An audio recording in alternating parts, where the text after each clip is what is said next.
emergency contact. Who should be notified in case of death? Welcome to the USP, where I spent the last 2+ decades of my life. Throughout my career, I've been given the privilege to represent the homies, the Asian Islanders on most of the yards I've been to, after Lompoc. I was just a youngster in Lompoc, but eventually, I built my reputation and my credibility with the people around me, not just the homies, but other people from other gangs, from other races and other cars, and so on and so forth. Now, people that's never been in those positions, they don't really understand what that job entails, because it is a job. A lot of people's idea of being a shot caller is somebody dictating how somebody does their time or appointing people to go on missions. And that's part of it, but that's not really the role that you're supposed to play.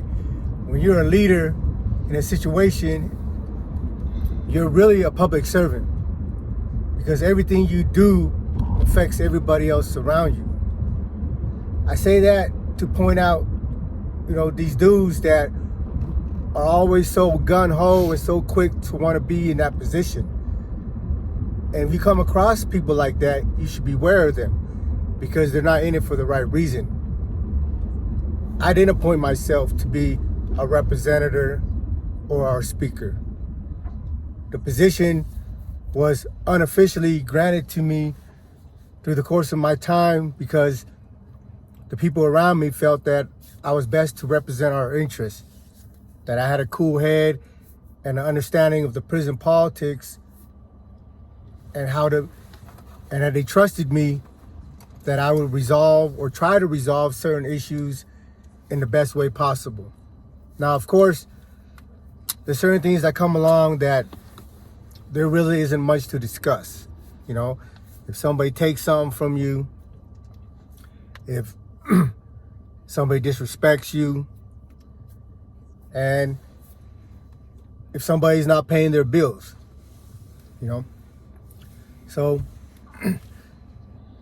I've sat on a yard and seen a lot of these shot callers get voted off the island because during their range, they made a lot of bad calls. They politics on dudes that they didn't like just for the sake of trying to get them removed, so they smear them, or they were just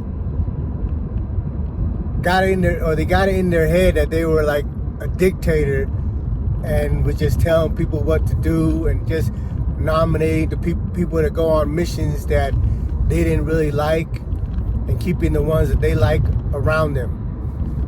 There's so much politics in play in the prison politics. But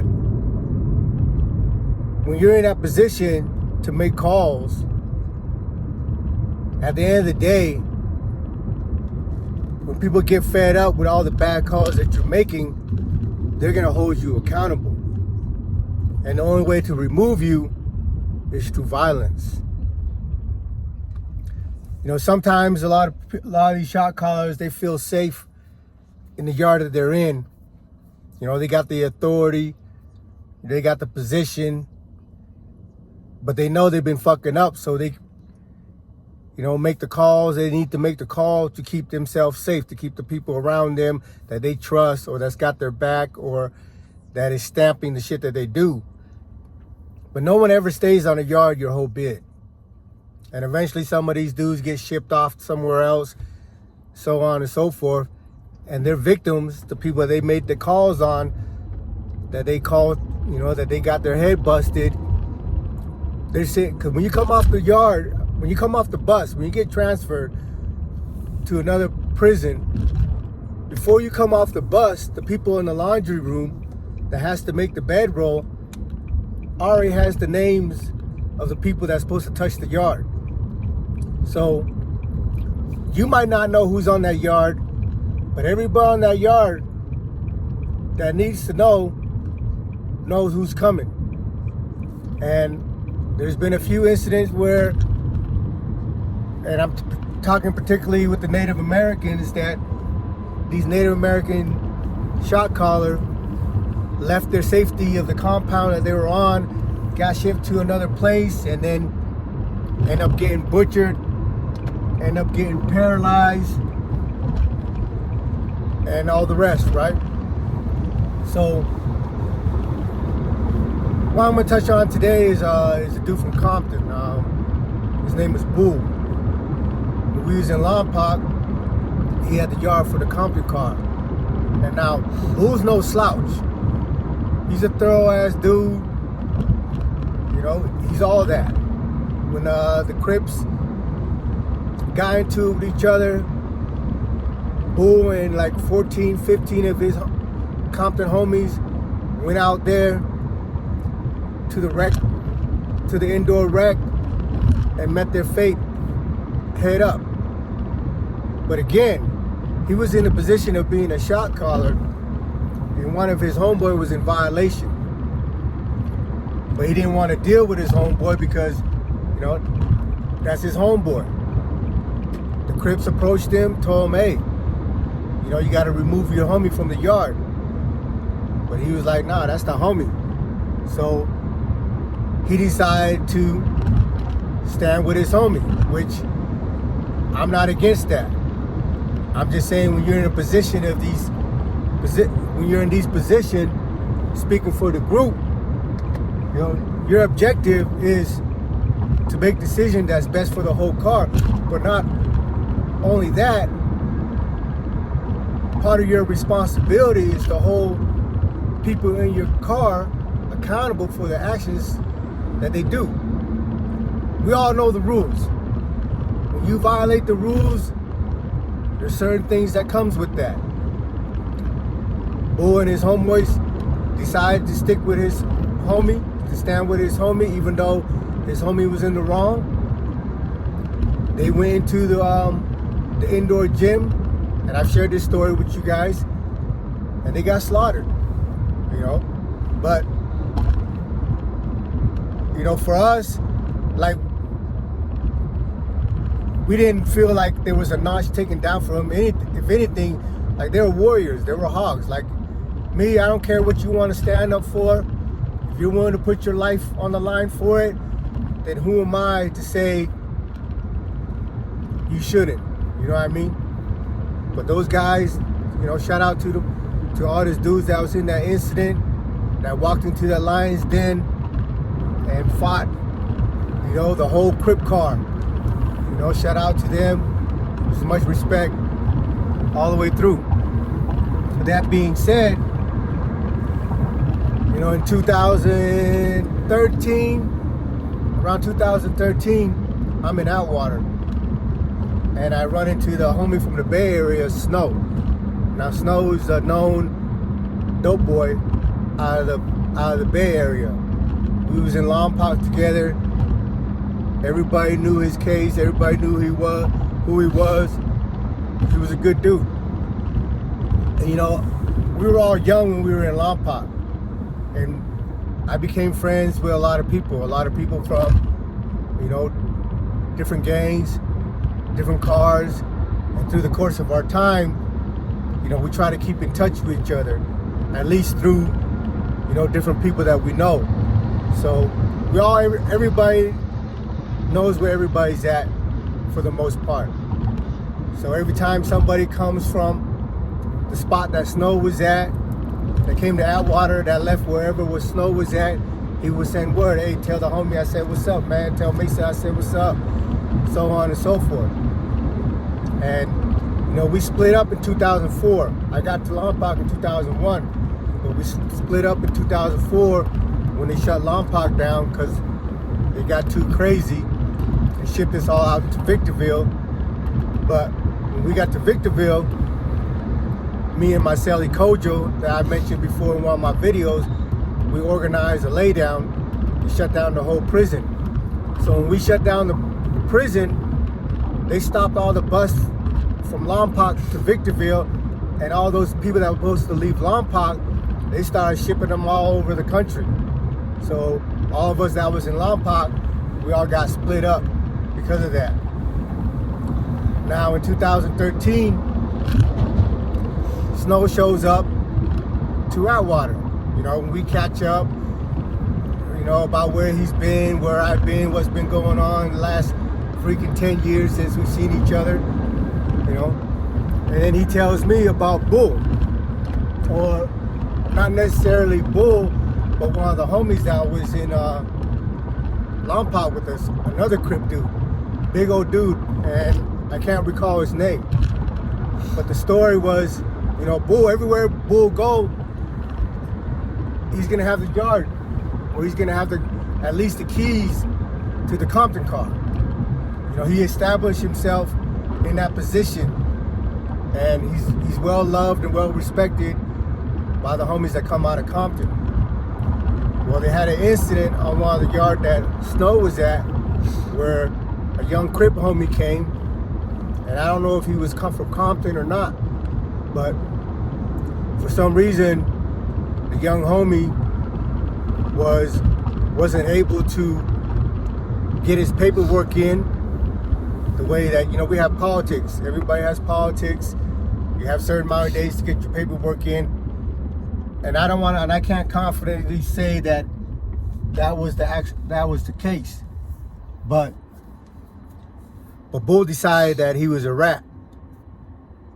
For, you know, like I said, I can't really remember all the details that Snow was telling me. So Bull sends a few dudes to go punish this youngster who was a Crip in their Crip car, and punishes him. And this youngster got fucked all the way off, right? So when the other Crip homie hits the yard, I guess that might have been his little homie, but he knew of the kid and he knew of the kid's case. And he went up to Bull and he was like, hey man, that call was a bad call. That dude wasn't fucked up. You over there sending these youngsters to go fuck this dude off when he wasn't wrong, when he wasn't bad. You know, and of course Bull being Bull, he's like, man, you know, I stand on mine, you know, I know that, so on and so forth. So the other Crip homie, you know, and one thing about men, especially men of these statures, they're not gonna dope fiend each other, they're not gonna hit each other upside the head. Like, they're gonna catch a fade. You know, the Crips got, you know, their politics, that if it's Crip on Crip crime or whatever, homies bumping heads, then you just catch a cell and resolve it. So Dude and Bull went into the cell to settle their dispute. And the only way that can be settled when it comes to shit like this, because the deed's already been done.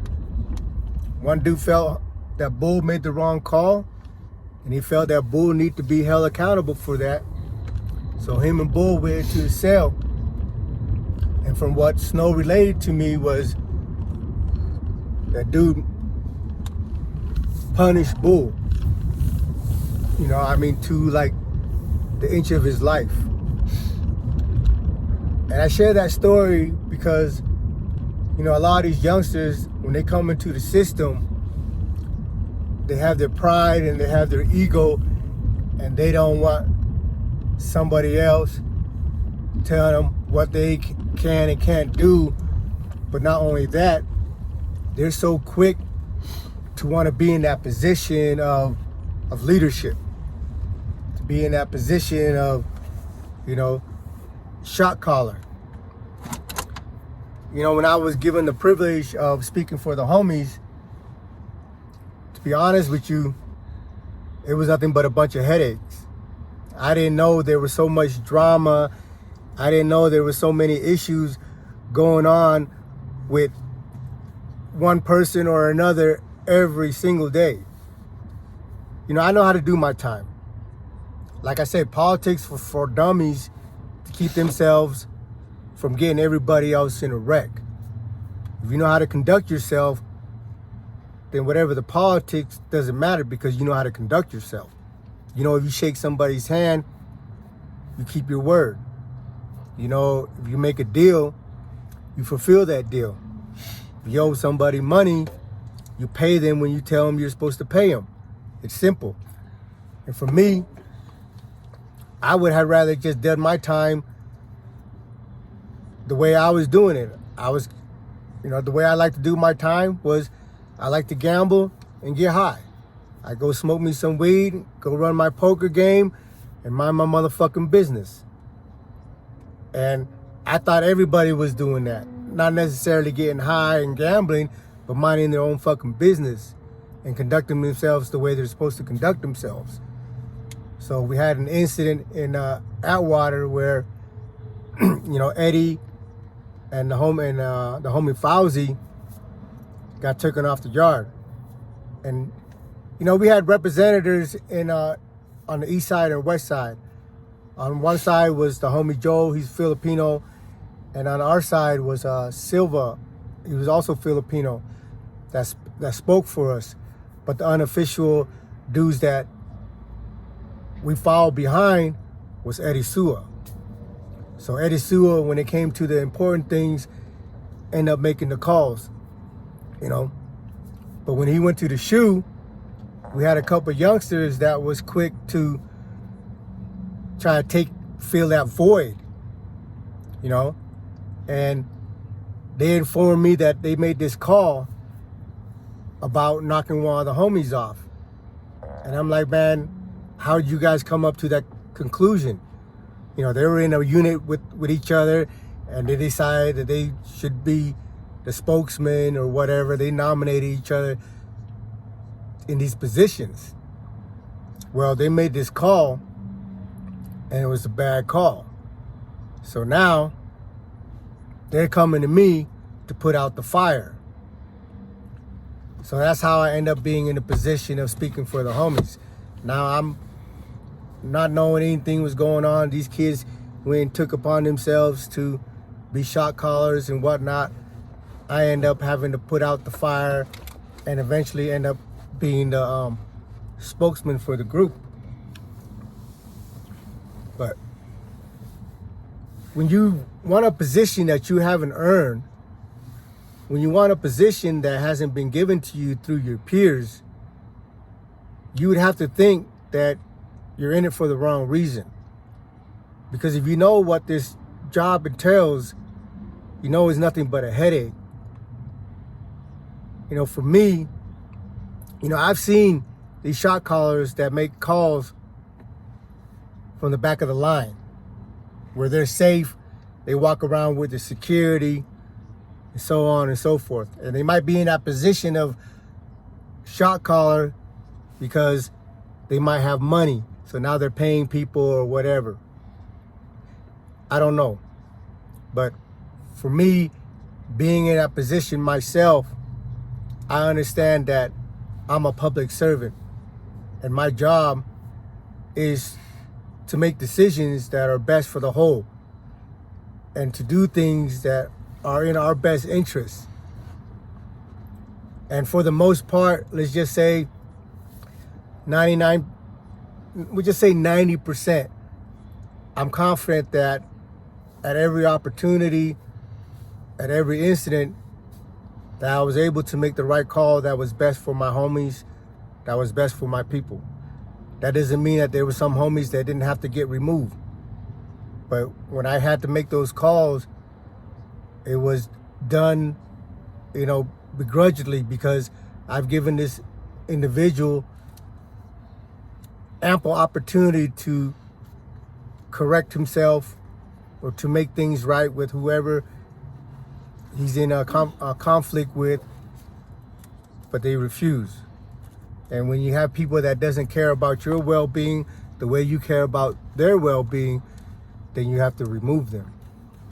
So point being said is that, beware of those people that are so quick to want to be in that leadership position, especially if they haven't earned it, because they're in it for the wrong reason and they have no idea what that job entails.